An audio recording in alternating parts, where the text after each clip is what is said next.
Boa noite. Vamos abrir então nossas Bíblias no Salmo 24, versículo 3. Onde diz: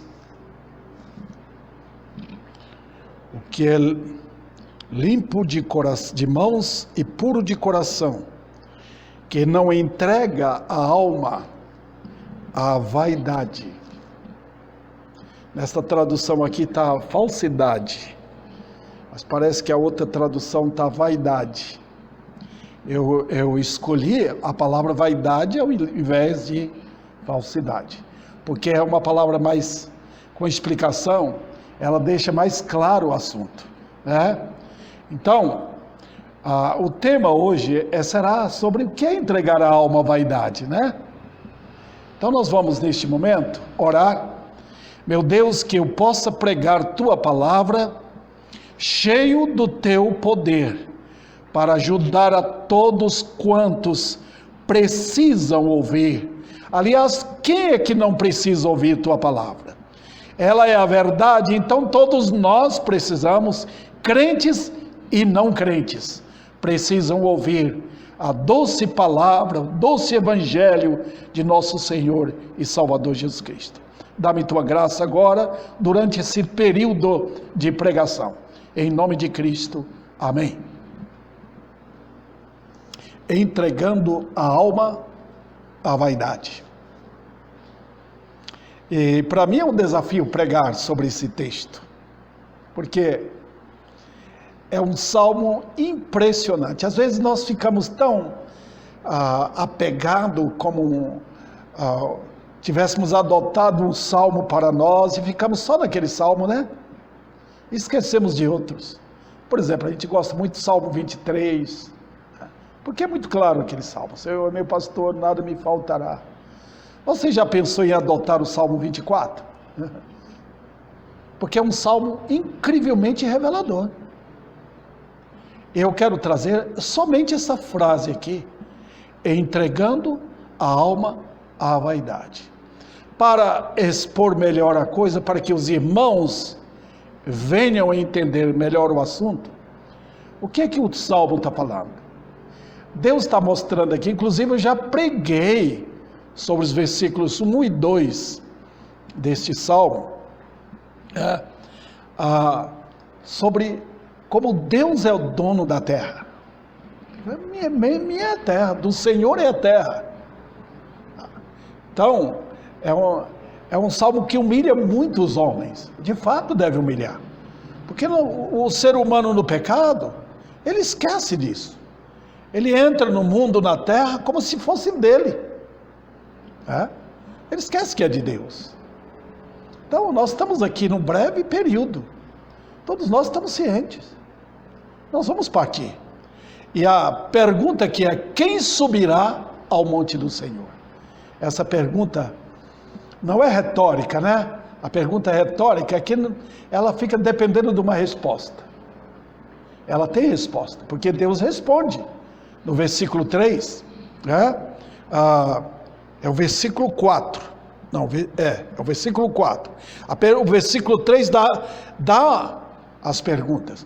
Quem subirá ao monte do Senhor? Agora a pergunta é essa: o que é o monte do Senhor? Vamos pegar a linguagem hebraica, irmãos. Nós precisamos dessa linguagem. Se você não entender a linguagem hebraica, você não vai entender o Velho Testamento. É igual que a gente vai lá na Bahia, por exemplo. Se você não entende a linguagem baiana, você vai complicar aí algumas palavras que o povo fala lá, né? Então, quando você vai já ciente e consciente do como é o jeito deles, como é que eles falam, quais palavras usam, então você entende o que é a linguagem do nordestino. É assim a linguagem aqui desse salmo. Quem subirá ao monte do Senhor? Monte no Velho Testamento depende do contexto. Quando fala que Elias subiu ao monte, não está referindo a isso aqui, está monte mesmo. É uma linguagem simbólica. Aí os irmãos vão entender, Elias subiu no monte mesmo. Você vê algumas pessoas, algumas denominações, Eles costumam ir no monte orar. Eu nunca fui nem quero ir. Já basta os montes de problemas que tem para cá, né? E a gente vai subir no monte num tempo escuro para orar. Então, irmãos, é o seguinte: quando fala monte no sentido literal, aí você vai entender. Mas aqui não. Por exemplo, o Salmo 121. Olha para os montes, de onde vem o nosso socorro? Então está falando para olhar para cima. Então no Velho Testamento fala de Monte Sião, por exemplo, especialmente no livro de Isaías, refere-se ao céu. É uma subida, né? É uma subida que ninguém pode ir. Quando fala de subir para o céu, é impossível ir por nós mesmos. Então é chamado monte no sentido figurativo da palavra. Tá? Quem subirá ao monte do Senhor? Quando Deus fala assim, Ele está dizendo, olha, você se vira, procura saber o que significa. Então Ele tem dado as leis de interpretação da palavra de Deus. Nós só devemos gastar-nos para procurar essas leis de interpretação. Tá? Então no versículo 4, Ele responde, quem vai subir? Ele diz no versículo 4 aqui, o que é limpo de mãos. Eu não gastei tempo para falar sobre isto. Talvez um dia eu pare para explicar o que significa limpo de mãos, puro de coração. Tem explicação maravilhosa. Eu apenas peguei a frase que não entrega a alma à vaidade. Porque para mim, em termos de pregação e para minha aplicação, vaidade aqui vai revelar exatamente o que milhares de pessoas, o que minha vida precisa, o que sua vida precisa saber. O que é vaidade? O termo vaidade aparece muito, irmãos, na Bíblia, especialmente no livro de Eclesiastes. Tá? Então, exijo sua vigorosa atenção para isso. O livro de Eclesiastes foi escrito para quê? Ali foi escrito pelo homem mais rico, mas o melhor homem que tinha, no caso Salomão, né? Ele está falando de uma linguagem de um homem comum, um homem nem crente é. Ele está falando, o que eu fiz na vida? Eu olhei para tudo e falei, a melhor coisa que eu tenho que fazer é construir casa, é arrumar dinheiro, é plantar, é fazer palácio, é ter recursos para viver, ter mulheres à vontade. Naquele tempo o rei era assim, né? E viver a vida aqui. Mas depois qual foi a conclusão dele? Vaidade, tudo é vaidade. É como se você estiver correndo atrás do vento. Já correu atrás do vento? Você não consegue pegar o vento, né? Isso é vaidade. Então, queridos, sendo assim, vamos atentar para isto, porque a Bíblia fala tanto sobre esse termo, e nós devemos tocar o dedo naquela tecla, o assunto de vaidade, e procurar saber o que é aquilo. Eu tenho então 4 pontos para falar. Não sei se vai dar para falar sobre tudo isto, mas eu vou com calma para explicar bem para os irmãos, tá? Primeiro eu vou falar o significado bíblico de vaidade.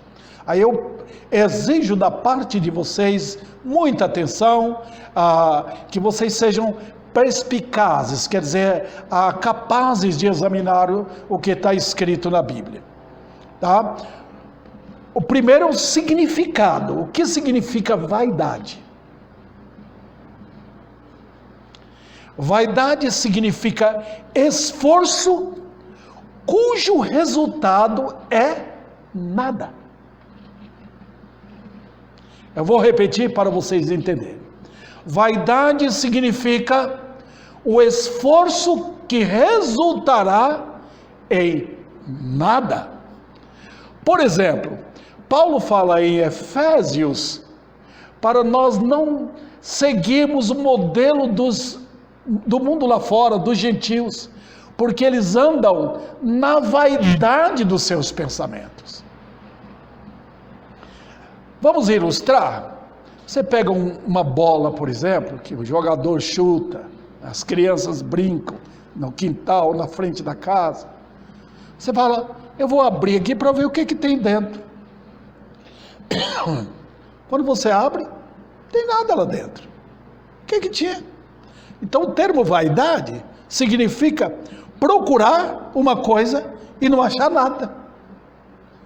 Lá em Efésios capítulo 4, Paulo está falando assim, pegue a cabeça de um homem não crente, pegue, abra a cabeça dele, na linguagem figurativa, e você vai descobrir que lá dentro não tem nada a não ser vaidade, espiritualmente falando. Ah?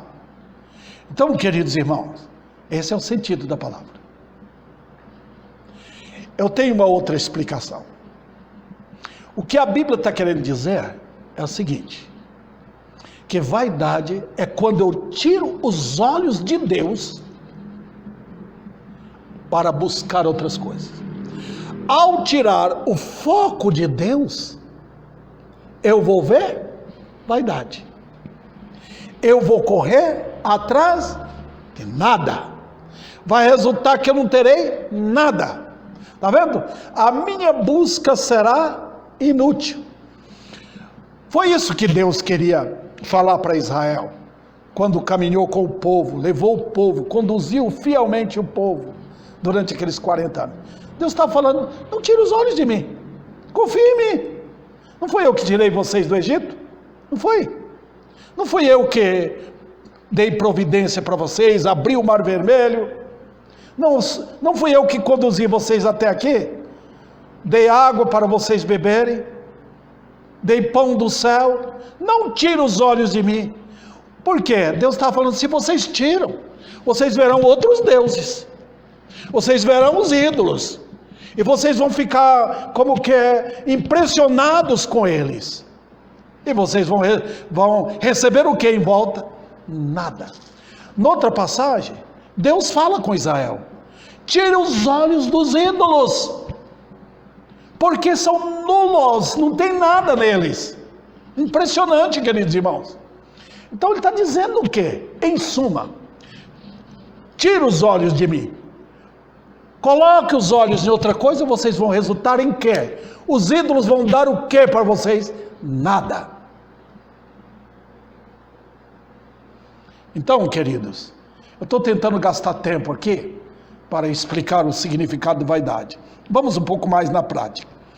Significa que na vaidade estarei gastando tempo, energia e bens naquilo que no final, no resumo de tudo, vai resultar em nada. Outra linguagem aqui para vocês entenderem. Significa que eu estarei olhando tudo à minha frente, tudo o que eu tenho, todo o meu viver, à luz dos meus interesses terrenos e não eternos. Está vendo aqui? Quando eu tiro os olhos da eternidade, eu fixo meus olhos na vaidade. Veja bem, acontece com qualquer um. Todos os homens do pecado, eles vivem na vaidade. E o crente acontece a mesma coisa. Às vezes Deus, no amor dele, dá um beliscão no crente. Quando ele tira os olhos do Senhor, fixa no mundo, nos seus interesses pessoais, deixa de vir na igreja, não lê a Bíblia, não ora. Então, o que vai resultar naquilo? Vaidade. Nada. Foi isso que Deus castigou o povo no deserto. Vocês querem voltar para o Egito? Deus tirou o povo com amor. Comprei esse povo. Eles querem voltar para o Egito para buscar o quê?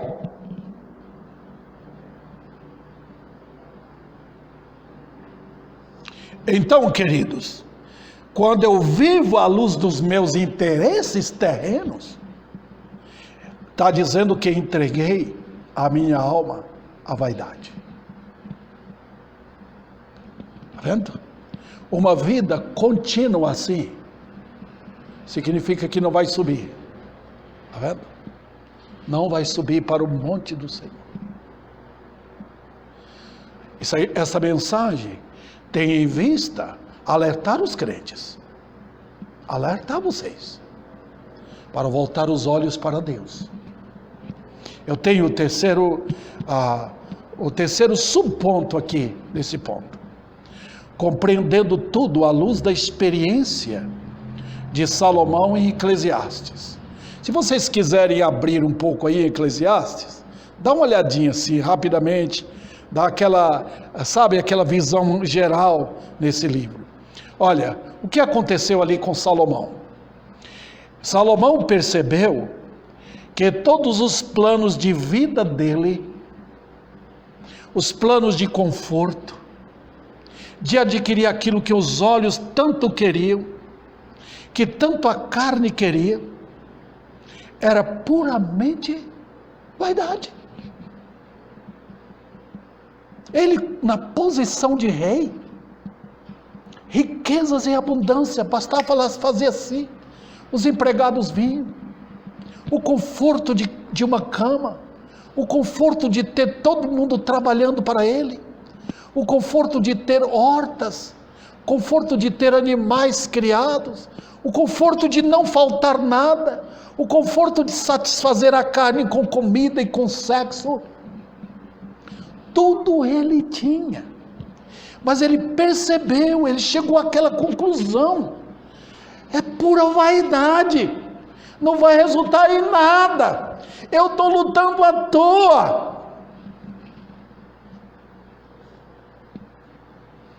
Veja, queridos irmãos, via chegar a morte, iria romper com todos os seus sonhos, cheios de interesses inúteis. Vamos agora ver de um modo negativo. Veja bem, não significa que as coisas que vemos são vaidades em si mesmas. Não são. Veja bem, quando eu olho para as coisas terrenas, vendo dos olhos de Deus na sua palavra, focando naquilo, então aquilo não é vaidade mais. Está vendo aqui? Por exemplo, eu gosto de roupas, tudo bem, mas quando eu olho à luz daquilo que a Bíblia ensina, eu vejo que não é vaidade. Eu estou me ornamentando, me vestindo, cobrindo a minha nudez, para me apresentar com caráter, perante Deus e perante os homens. Vamos olhar a comida. Quando eu olho a comida vendo na comida um fim nela mesma, então torna vaidade. Mas quando eu olho à luz da bondade de Deus, da provisão de Deus, então eu estou puxando a glória de Deus para a comida que eu como todo dia. Estou vendo, isso é coisa de Deus. Então, estão percebendo, irmãos, que quando eu puxo a luz da glória de Deus para as coisas terrenas, então aquilo não é mais vaidade, aquilo eu estou entendendo agora que veio de Deus, e então eu posso render culto a Deus. Se eu não puder render culto a Deus em face daquilo que eu tenho, então aquilo é vaidade. Perceberam a coisa agora? Todas as áreas, irmãos. Eu vejo como hoje dinamizar a vida sexual. Quer dizer, rasgar o véu. Entraram em lugares que Deus fala, não entre. Então, tornar o sexo aviltado. Tá? Aquela pureza, aquela beleza do sexo no contexto matrimonial, rasgaram e jogaram fora.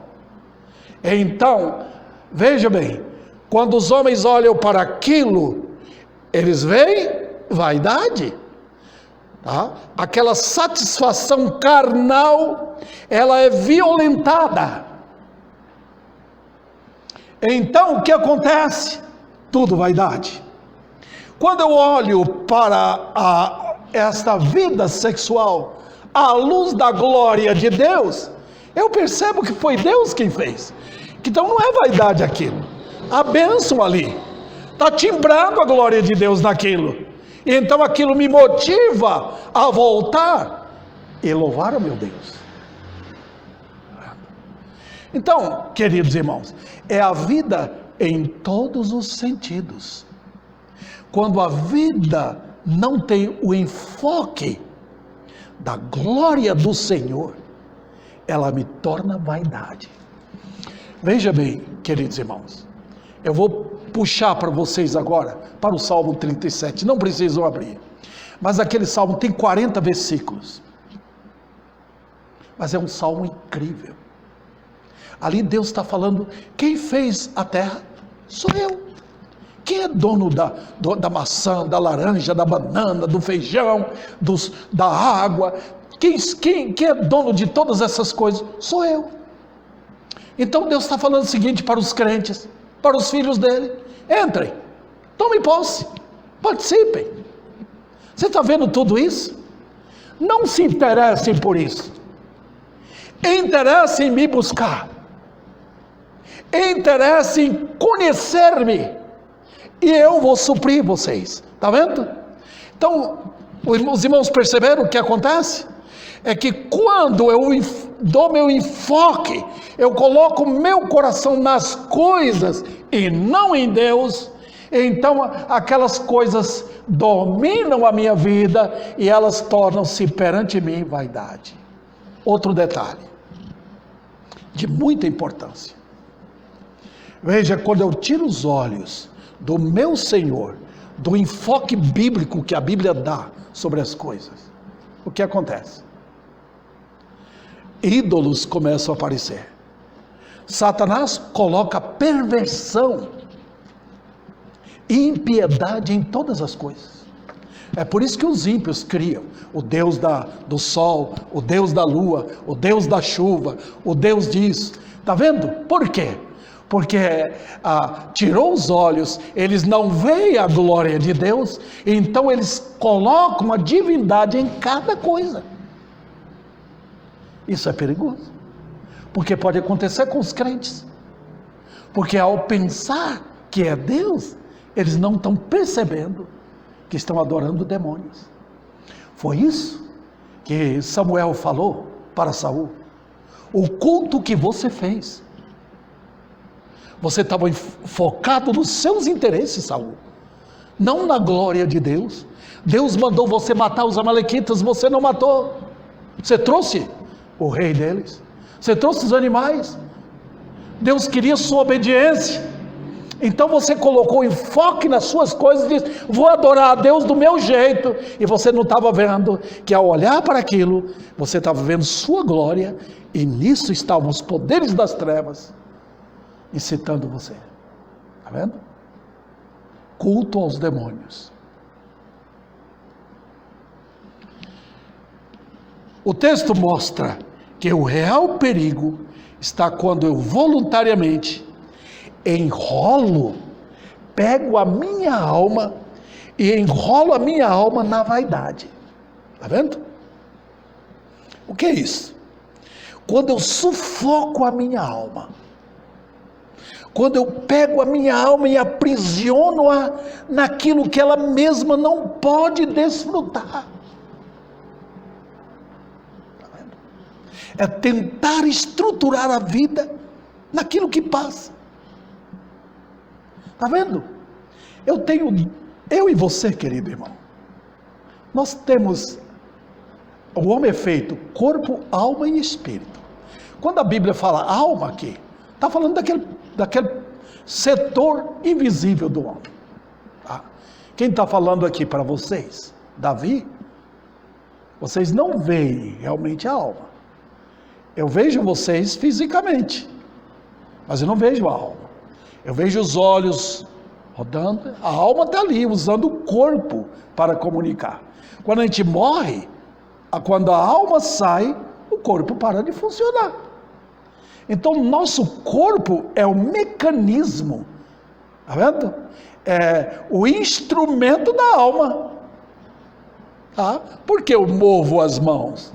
Está vendo? A alma usando todo o corpo, na inteligência aqui, no cérebro, nas emoções, na sabedoria que deve ter. Todo esse mecanismo que Deus criou está fundido aqui no corpo nosso, para funcionar adequadamente, né? Então a alma precisa disso. Mas notem, o que é mais importante? A alma ou o corpo? É a alma. Está vendo? Por quê? O corpo, quando o homem está voltado ao pecado e não a Deus, a influência é o corpo. A ênfase é o corpo. É por isso que torna vaidade. Ao dar ênfase ao corpo, eu sufoco a alma. Está vendo aqui? Eu enrolo a minha alma. Eu aprisiono minha alma dentro do meu corpo. É isso que o Senhor está querendo dizer. O que diz que não entrega sua alma à vaidade. Então eu passo agora para o segundo ponto. Vamos lá. No segundo ponto, o que significa entregar a alma à vaidade? E eu quero dar aqui uma parte teológica para os irmãos, tá? Eu acredito na necessidade de estruturar uma mensagem, criar um fundamento, senão os irmãos não vão entender. Tomemos o texto nessa explicação. E eu retomo aquilo que eu havia falado para vocês há pouco tempo. Você é uma alma. E quando nós viemos para a igreja, quando nós chegamos, quando nós lemos a Bíblia, quando nós voltamos para Deus, nós estamos alimentando a nossa alma. Estamos dinamizando a nossa alma. O que acontece quando a pessoa não é crente? Ela dinamiza a alma dela voltada para os interesses materiais. Veja bem, os irmãos podem olhar no capítulo 6 de João, não precisa abrir lá agora. Mas lembra o que aconteceu? Aqueles discípulos, eu digo aqueles judeus, eles estavam focados em quê? Eles queriam que Jesus fosse o rei, eles queriam que Jesus multiplicasse os pães, desse marmitas para eles sempre, curasse os corpos, e fizesse essas coisas que para eles era a melhor coisa que podia fazer, é o que eles gostariam de ter como nação. Eles queriam um rei daquele tipo. Está vendo? Eles estavam pensando na alma? Sim. Mas eles colocavam a alma, para a alma, o objeto mais importante eram as coisas daqui. Para Jesus não. Jesus abriu um caminho, ele abriu um cenário de eternidade. Jesus tinha palavras de vida sim, mas eterna. Então o caminho não terminava com a morte. A morte era apenas um romper, um rasgo para mostrar a eternidade. Foi isso que os discípulos falaram. Senhor, tu tens as palavras de vida eterna, para quem iremos nós? Então eu só estou trazendo aquele capítulo ali para os irmãos entenderem. Por quê? Porque é o seguinte, quando eu não dou ênfase às coisas eternas voltadas para Deus, eu mergulho a alma minha na vaidade. Então veja bem, a alma do homem no pecado, o que ela faz? Ela está contente? Não, ela está dominada pela vaidade. A alegria dela é na vaidade. O sucesso da alma é na vaidade. Então, ao invés de estar satisfazendo a alma, está satisfazendo os desejos do corpo. Está vendo o que acontece?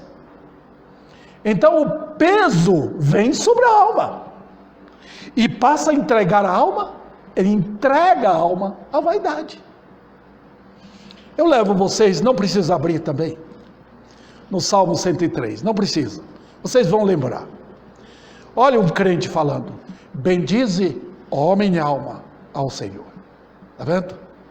Então há um domínio eterno sobre a alma.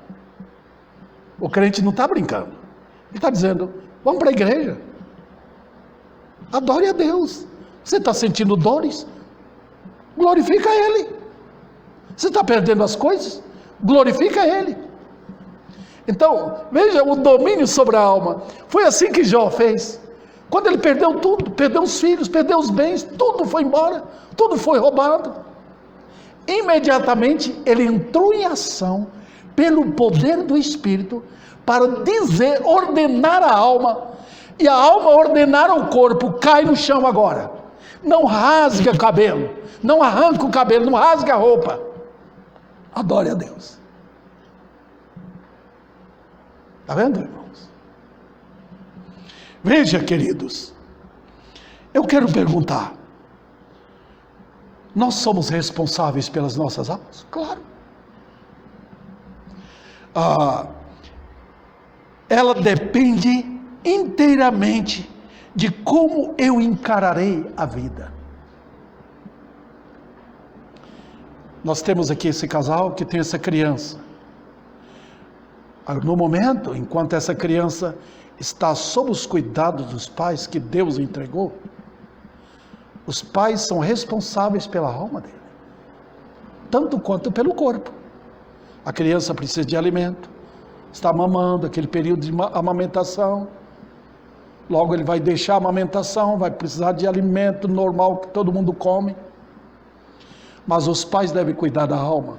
Veja o que está acontecendo hoje no mundo, até na família. Não há um lidar com a alma, há um lidar com o corpo. E a alma é obrigada a entrar nisto. A alma é forçada a entrar nisto. Ganhe dinheiro, ganhe sucesso, tem os recursos que você precisa. Você precisa ter um carro, ter fama, ter glórias aqui, ter nome aqui. Está vendo? Então você está aí empurrando coisas que a alma não precisa. Foi assim com aquele homem rico. Lembra que lá em Lucas 16? O que aconteceu com ele? Ele ajuntou dinheiro. Ele foi um homem capacitado, trabalhou muito, ele não roubou. Ele trabalhou, ele foi dinâmico em ajuntar. O que aconteceu? Quando ele ajuntou, que tinha tudo, ele disse o quê? Disse para a alma. Olha o que ele fez. Ele voltou-se para a sua alma. Ó alma, tens recurso, muitas coisas agora. Então vamos aproveitar a vida. Vamos passear, vamos comer, vamos folgar, vamos ter dinheiro para tudo agora. Mas a alma não está assim. Está vendo, irmãos? A alma não satisfaz nisso. A alma não come comida. Quem come é o corpo. Está vendo? A alma não está querendo possessões. A alma quer sabedoria. Precisa disso. Então veja como Deus no texto ali está dizendo que não entrega a alma à vaidade. Ele está dizendo: você é responsável pela sua alma. Veja bem, queridos irmãos, cada ser humano é responsável em buscar o caminho do temor ao Senhor. É por isso que a Bíblia ensina veementemente o buscar o temor do Senhor. Deus sempre falou com o seu povo: temor a mim, tema diante de mim, em Jeremias capítulo 10, porque vocês não temem perante mim, que faço o mar parar na praia, e não ultrapassa mais. Deus falando isso.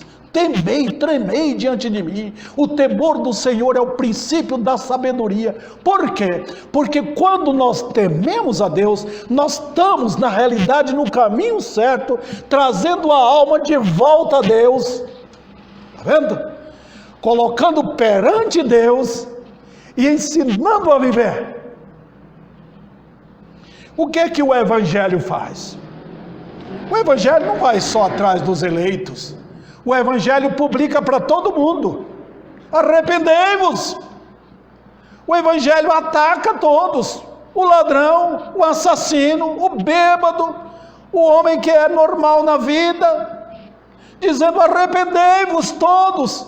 Vocês estão em pecado no pensamento e nos caminhos de vocês, chamando os pecadores ao arrependimento. Venham, vinde a mim. O que Deus está falando? Saiam da vaidade. Quebre os seus ídolos. Anulam isto. Voltem para mim. Eu sou Deus. Está vendo, queridos irmãos? Olha Deus comunicando aos homens naturais. Quando vocês abrem, por exemplo, o livro de Apocalipse, vejam o que acontece lá. Deus derramando a ira dele, lá do céu. E os homens, a Bíblia diz, os homens não se emendando, não deixando suas luxúrias, suas mentiras, suas idolatrias e se arrependendo. Não. Por que Deus está falando? Deus está comunicando aos homens: voltem, ó almas, para mim. Eu sou Deus. Vocês vivem de mim. Está vendo? Você lembra o salmista falando? A minha alma tem sede de Deus. Então, queridos, o que está acontecendo em nossos dias? Qual é o peso da maldade hoje?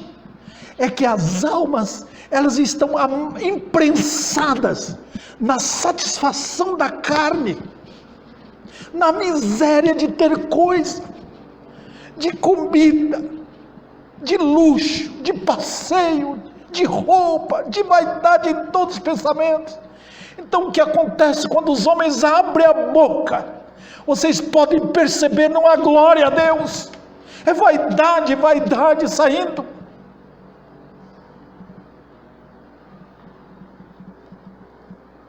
Então quando eu saio do aspecto eterno da vida e entro no temporário, então eu estou entregando a minha alma à vaidade.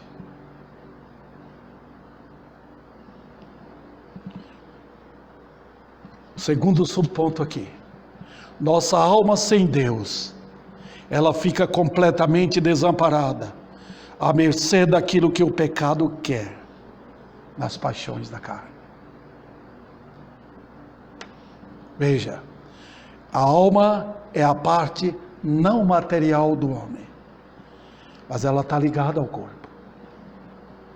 O bem maior do homem é ser ele diferente do animal.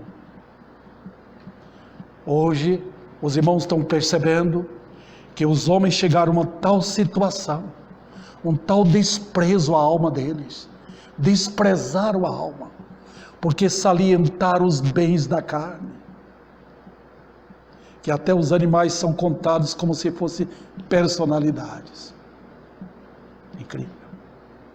É comum ver cães puxando seus donos de manhã ou à tarde. Está vendo o que acontece? O homem foi feito à imagem e semelhança de Deus originalmente. E a vaidade deforma o homem. Dá uma olhada, irmãos. Veja a vida de um homem no pecado. Veja que quanto mais ele é assediado pela vaidade, mas ele deforma a glória original dele.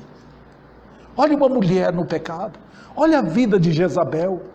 Ela era o espectro do demônio. Ela jogou sua alma em plena vaidade. E quando chegou na velhice, na hora da sua morte, ela não tinha mais poder nenhum. A alma estava tão envolvida, tão tomada, tão agarrada, tão envolvida, tão involucrada, se posso dizer isso, na vaidade, que ela nem percebeu o que Deus ia fazer com ela. Todo o poder de decisão vai perdendo. Todo o sentido de vida vai perdendo quando envolvemos nossa alma na vaidade. Com os crentes é diferente. Com os crentes Deus pega. Está envolvido com vaidade? Deus pega e dá açoite nele. Saia.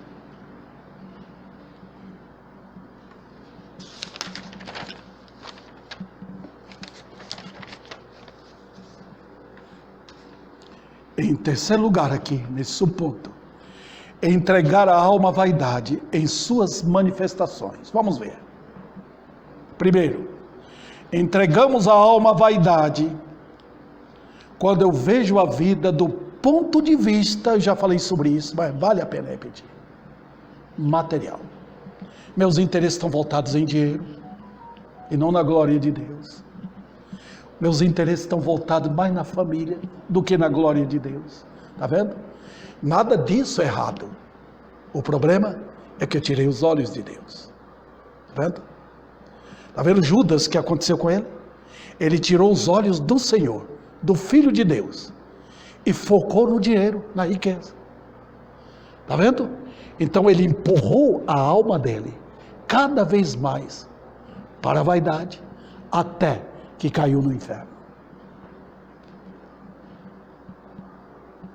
Veja, queridos, segundo lugar, entregamos nossa alma à vaidade quando vemos o mundo como um trampolim de glórias e famas. O que é que nós fazemos? Nós trabalhamos para isso. Nós não nos entregamos a Deus. Nós não consagramos a Deus. Nós seguimos o mundo. Nós olhamos para fora. Nós não olhamos para a Bíblia. Nós olhamos o que está acontecendo lá fora. Olha os homens alegres e eu triste. Os irmãos lembram do Salmo 73? O que aconteceu? O salmista começou a olhar os homens ricos. Olha, eu sou crente e sou pobre. Está vendo como ele viu como a vaidade ia derrubando a vida dele, até que o Senhor socorreu. Veja, queridos irmãos, trabalhamos, fazendo desse lugar um ambiente de felicidade e prazer. Eu vejo os pais entregando seus filhos na vaidade, vidas gastando na vaidade. Não tem nada de errado ter coisa. Você pode ser rico, você pode ter tudo, você pode conquistar. O perigo é quando aquilo se torna vaidade. Quando nós damos valor àquilo que os homens dão, e não há contentamento em nós. Em terceiro lugar, a religiosidade vã revelará que a alma está entregue à vaidade. Está vendo? Quando a alma está entregue à vaidade, a religião é vaidosa. Nós entramos numa religião para curtir vaidade. Nós não queremos uma religião para Deus falar aos nossos corações, para a palavra de Deus ministrar em nossas vidas, para nós sermos guiados por Deus pela luz do Evangelho. Não, nós queremos na vaidade nossa dizer, eu tenho uma religião. E alguns falam, eu tenho Deus no meu coração. Vaidade, apenas vaidade. Ele está curtindo vaidade, não está seguindo a verdade. Lembra do rico? Todo judeu era religioso, todo judeu pensava que ele, guardando a lei de Moisés, ele entraria no céu, mas aquele judeu rico acordou no inferno. Veja, queridos irmãos, as orações também revelarão que a alma está entregue à vaidade. Como? Até a oração mostra. Pedis e pedis mal, para gastardes nos vossos interesses, vossas paixões. Está vendo? O Deus da vaidade é fabricado com uma mente cheia de vaidade. Quando eu não suporto a verdade, eu crio uma divindade para mim. Eu crio um Jesus para mim, esse é meu Jesus. Eu crio um estilo de vida diferente. Eu procuro pessoas que vão falar o que me agrada. Isso é vaidade. Está vendo? Eu quero preservar no caminho errado. Também a vida familiar estará fundamentada na vaidade. Os filhos serão envolvidos na vaidade da vida, darão pleno valor àquilo em que nada vai fortalecer e dinamizar o caráter. Eu vou terminar a mensagem. Os resultados disso na alma. Vale a pena. Primeiro, quando a vaidade, a manifestação de tristeza da vida, depressão, angústia, solidão, reclamação, murmúrio, porque a alma está presa, ela está alienada daquilo que tanto a carne queria buscar. Segundo lugar, há uma manifestação de medo e busca contínua por uma paz sem qualquer base. Há uma procurando sempre aliar-se com aqueles que pensam e agem semelhantemente. Quando o homem é vaidoso, a mulher é vaidosa, ela está sempre procurando se aliar com pessoas do mesmo tipo. Em terceiro lugar, completo desinteresse por coisas eternas, profundo interesse por divertimento. Não olhamos para o céu, não cantamos os hinos da redenção, não há alegria naquilo que Jesus veio fazer. Em quinto lugar, uma alma assim está aprisionada, ela nunca subirá para o céu, não, ela está presa aqui. Ela está carregando o peso deste mundo, e ela quer ganhar o mundo inteiro. O que acontecerá à alma? Que adianta ganhar o mundo inteiro e perdê-la. Eu vou terminar. Como a alma encontra a libertação? Olhando do ponto negativo, não há nada aqui que possa libertar o pecador. A tendência é piorar e encher a alma de toneladas de peso mundano. Quanto mais uma nação está carregada de vaidade, pior é. Quando Deus chega com sua ira sobre o mundo, sobre um homem, sobre uma família, Ele está pondo os seus olhos de ódio contra a vaidade, destruindo aquilo. Foi assim que Ele fez com Israel. Toda vez que a nação se voltava para os ídolos, Deus chegava para castigar a nação. Não há nada que possa fazer. O que pode ser feito? Eu agora trago isso aqui para os irmãos. Nós estamos orando, Deus, tem misericórdia de Ribeirão Preto e do Brasil. Somente humilhação. Quando Deus solta o homem lá do alto, onde o diabo põe, ele toma uma queda aqui. Quando os homens são humilhados por Deus, eles podem prover ou receber a resposta de Deus. Com Nínive, Deus teve que trazer humilhação, quebrantamento. Eu vou punir a cidade. O povo todo se arrependeu. Nós estamos vivendo tão envolvido em vaidade neste mundo, que o povo não dá sequer um mínimo de ouvido para a palavra de Deus. Eles querem vaidade.